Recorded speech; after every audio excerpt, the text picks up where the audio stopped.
Paz, boa tarde, tudo bem com vocês? Estamos juntos aqui novamente. Hoje estarei iniciando o livro de 2 Coríntios, porque finalizamos então, né, o livro de 1 Coríntios por completo. E eu gostaria de dar uma introdução aqui para vocês. Amém? Vamos aguardar aí o pessoal entrar, quem vai estar disponível. E vamos à palavra de Deus. Vocês aqui de São Paulo, como foram ontem? Tivemos aí um feriadinho no meio da semana, para a honra e glória do Senhor. E aqui se encontra friozinho, graças a Deus. Eu amo frio. Então, eu vou fazer uma oração e gostaria, a princípio, de estar aqui explicando a introdução do livro, que estaremos estudando aí, são alguns capítulos, né? E dentro desses capítulos aí, são 13 capítulos ao todo. Então a gente vai estar aí em algumas semaninhas juntos para estudarmos esse livro. Primeiro vamos orar. Paizinho querido, eis-me aqui diante da tua presença.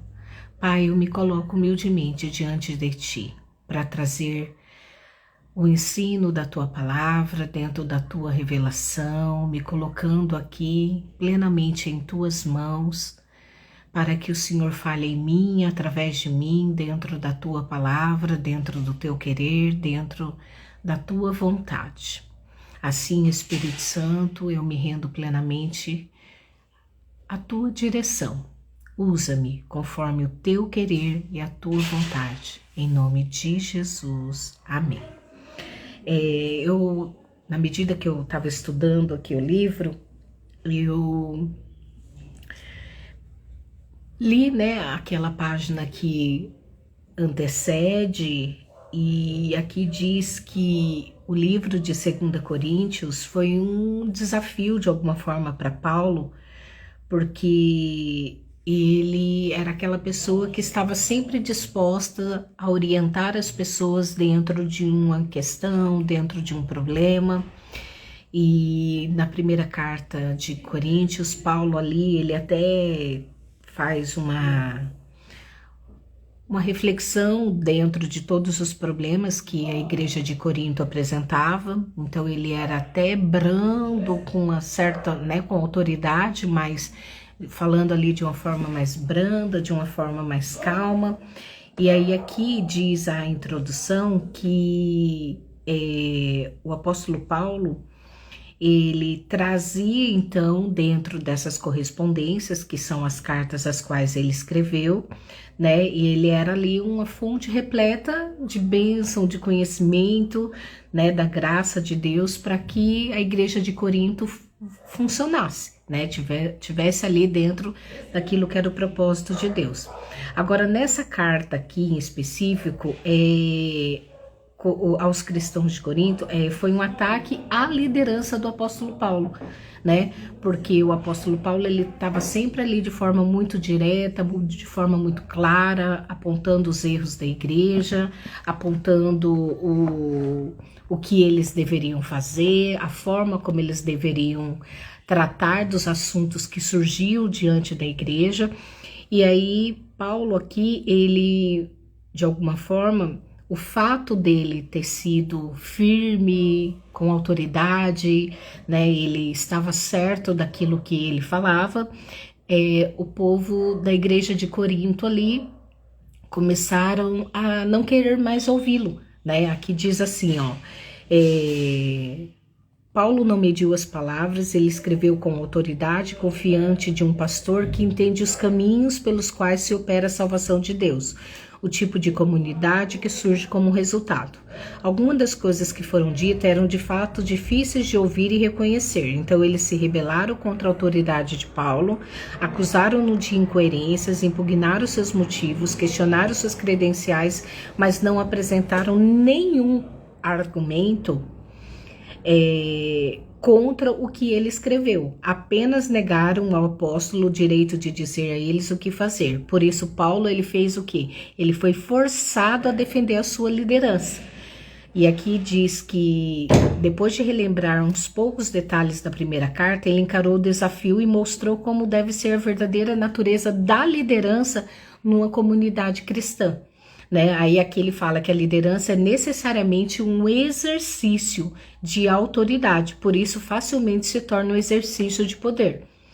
Mas tão logo isso acontece, começa a causar prejuízos, tanto para o líder quanto para os liderados. Paulo, estudando a vida de Jesus, aprendeu uma liderança, segundo o qual ele conseguia ficar fora do caminho, permitindo assim que os cristãos se relacionassem com Deus sem ter a intermediação do líder. Todos os que foram chamados para exercer a liderança, sejam pais, técnicos, pastores, presidentes, professores, chefes de departamento ou alguém em qualquer outra situação, eles devem ser gratos a Paulo por essa carta e aos coríntios por terem forçado o apóstolo a escrevê-la. Então aqui começa um novo formato de como Paulo realmente vai se colocar diante da direção que Deus entrega, do conhecimento que ele tem, de tudo que ele vivenciou. Paulo era um homem muito instruído, ele estava ali aos pés de Gamaliel, ele tinha ali uma fé genuína quando ele não conhecia o Senhor Jesus, tanto é que ele perseguia os cristãos. Então tudo que Paulo fazia era de uma forma muito intensa, de forma muito verdadeira, de uma forma muito coerente, e ele era focado e firmado e ia até o fim, E aqui não é diferente, Então Paulo, ele de alguma forma, essa carta de 2 Coríntios é de Paulo, que daí ele fala assim: Paulo não era um tipo de pessoa que impressionava homens e encantava mulheres. Ele era inteligente, profundo em suas observações e falava bem, mas a tradição diz que ele também era explosivo e ousado. Não ostentava o mesmo glamour que os coríntios viam em outros professores. Ele viajou com Barnabé certa vez. O povo comparou Barnabé a Zeus, que era Júpiter, e o rei dos deuses, e Paulo a um dos filhos que era Hermes, que se diz aqui na mitologia da época Mercúrio. Quando ele acabou de falar, o povo passou a admirar Jesus, não a Paulo. E para os coríntios isso representou uma fraqueza de Paulo. Por quê? Porque de alguma forma Paulo, ele ministrava ali, mas ele não chamava de alguma forma atenção para ele. Ele mostrava ali Jesus, porque Paulo não queria glória. Paulo estava ali para apresentar Jesus. E é isso que cada um de nós, quando formos exercer um papel de autoridade, exercer um papel de levar e mostrar a Jesus, é Jesus o foco, Jesus em evidência, e é isso que a gente vai fazer aqui, Então, eu vou ler agora aqui com você o primeiro capítulo. Eu, Paulo, fui enviado pelo Messias Jesus numa missão especial, planejada pelo próprio Deus. Escrevo à comunidade de Deus em Corinto e aos cristãos de toda a província de Acaia. Que todos os dons e benefícios que vêm de Deus, nosso Pai e do Senhor Jesus, sejam de vocês. Timóteo, que algum de vocês conhece e confio, está comigo nessa saudação. Então, aqui também Timóteo sauda a igreja ali de Corinto. Todo louvor ao Deus e Pai de nosso Senhor Jesus, o Messias, Pai de toda misericórdia, Deus de toda cura e restauração. Ele está ao nosso lado quando passamos momentos difíceis e antes que percebamos, Ele nos leva para o lado de alguém que também está sofrendo, para que possamos ajudar aquela pessoa assim como Ele nos ajudou. Muitas das situações difíceis que enfrentamos são como consequência de seguirmos o Messias, mas os bons tempos de seu conforto restaurador compensam em muito sofrimento. Então, o que Paulo estava dizendo? Que apesar de todo sofrimento, apesar de todo engajamento e a ação dele, a reação do povo de Corinto ali, apesar de tanto sofrimento de Paulo, ele fala assim, Deus sempre vai nos levar, mesmo nós estando em situações difíceis, né? Porque muitas das vezes você vai estar ali doente e Deus te impele a orar por algum doente, né? Às vezes você vai estar com o coração apertado diante de um problema, diante de uma situação, e Deus coloca alguém ali ao seu lado, seja no Uber, seja no ônibus, seja, né, em qualquer lugar, no mercado, na rua, onde você pode, mesmo estando naquela situação, transbordar o amor de Deus para o cuidado daquela pessoa, né? Então é isso que o apóstolo Paulo está dizendo. Eu estou sofrendo com tudo que vocês estão fazendo contra mim, porém eu não desisto, eu vou seguir até o fim, porque o propósito de Deus sempre é ajudar o próximo. Sempre é, de alguma forma, tá ali restaurando vidas, tá ali transformando vidas, e esse é o objetivo principal do que o apóstolo Paulo nos ensina. Aí, continuando, ele diz assim: o sofrimento por Jesus traz cura e salvação para vocês.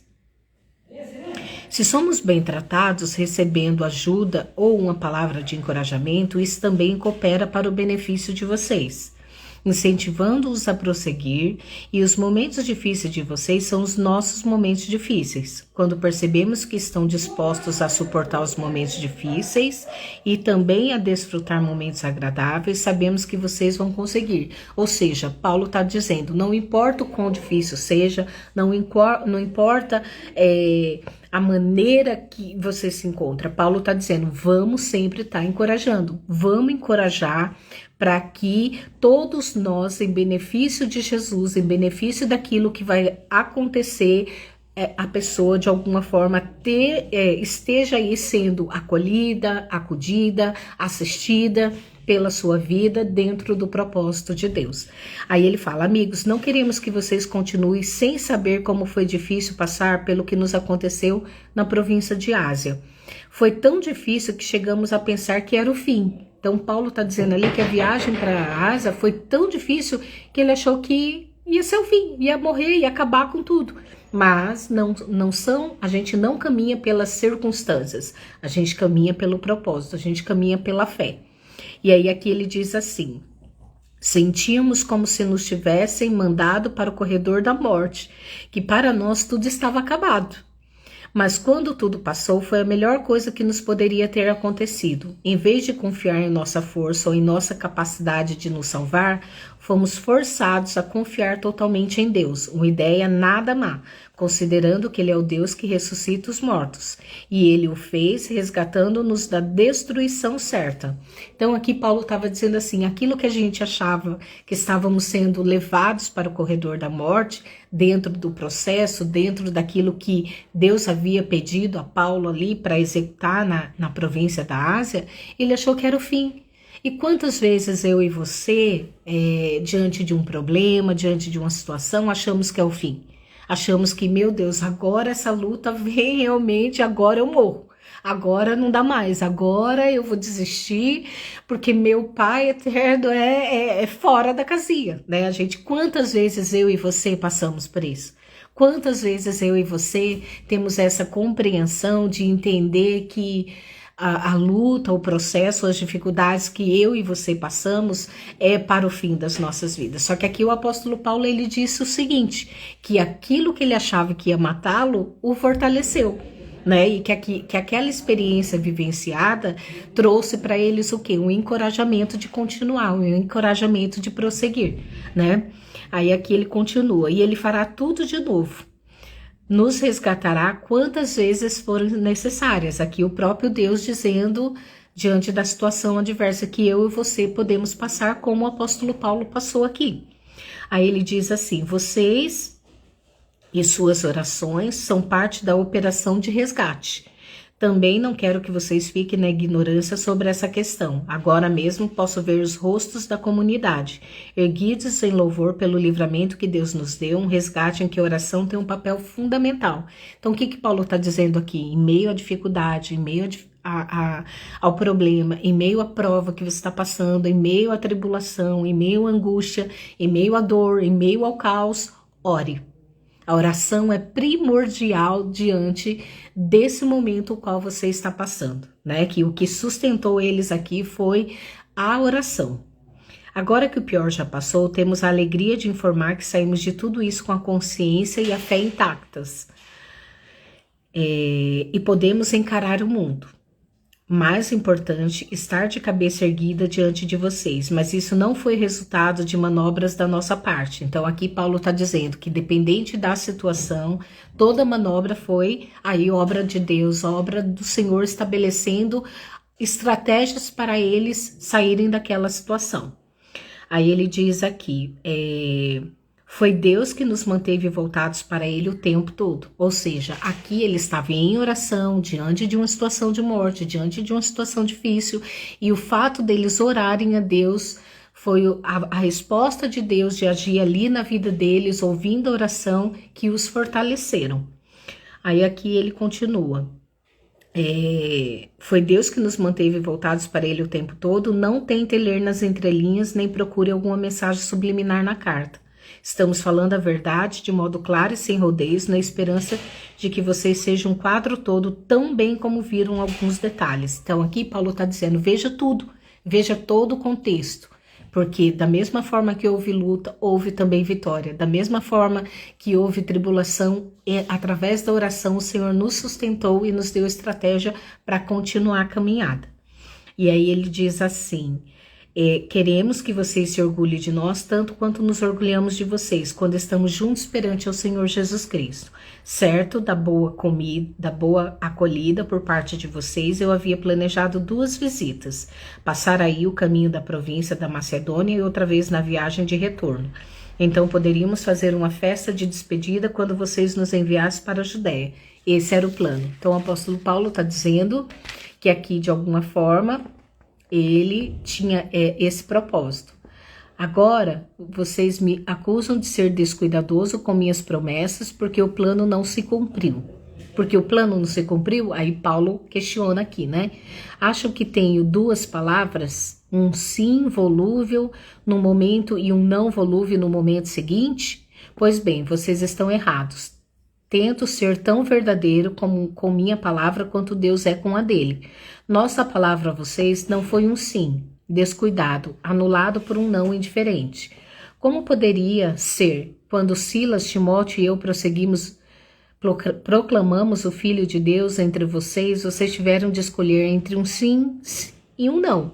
Por acaso não foi um sim, claro e seguro? Então Paulo estava dizendo aqui que ele havia, feito, tinha o objetivo dentro dele de passar ali antes, de passar depois, ele tinha dito um sim, mas Paulo não andava na força do que ele dizia, Paulo andava nas circunstâncias que Deus planejava, né? Então, de alguma forma, Paulo está dizendo, não fui porque o meu sim não foi verdadeiro, eu não fui por conta da circunstância, porque a minha palavra é sim, sim, não, não, assim como é a de Deus.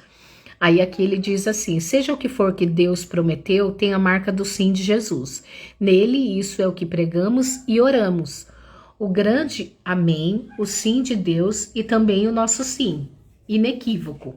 Deus nos afirma, certificando-nos em Cristo, pondo o seu sim dentro de nós. Pelo seu Espírito, ele nos marcou com a sua eterna garantia, o início certo para o que ele está disposto a realizar. Então, Paulo está dizendo assim, o meu sim é o sim de Deus. Se Deus falou sim, é sim. Se Deus falou não, é não. Né? Então, Paulo não estava caminhando aqui diante do que ele queria. Paulo estava caminhando dentro do sim de Deus. E aí ele fala assim, pois bem, vocês estão preparados para saber a verdade, a verdadeira razão porque não os visitei em Corinto? Tendo Deus por testemunha, o único motivo foi que eu quis poupar vocês da dor. Foi por causa da minha consideração por vocês, não fui indiferente nem manipulador. Então a intenção do apóstolo Paulo era sim fazer a visita antes e depois, mas para poupá-los da dor, né, Paulo acabou ali ouvindo provavelmente a orientação de Deus. Não somos responsáveis pelo modo segundo o qual vocês vivem a fé. Não nos comportamos como inspetores, e sim como companheiros, trabalhando com vocês no ambiente de alegre expectativa. Sei que vocês permanecem firmes por sua própria fé, não pela nossa. Então, o que o apóstolo Paulo está dizendo? Que a gente tem que ficar firmado na direção de Deus, na direção daquilo que ele tem, na direção daquilo que ele vai fazer, na direção daquilo que é o propósito dele.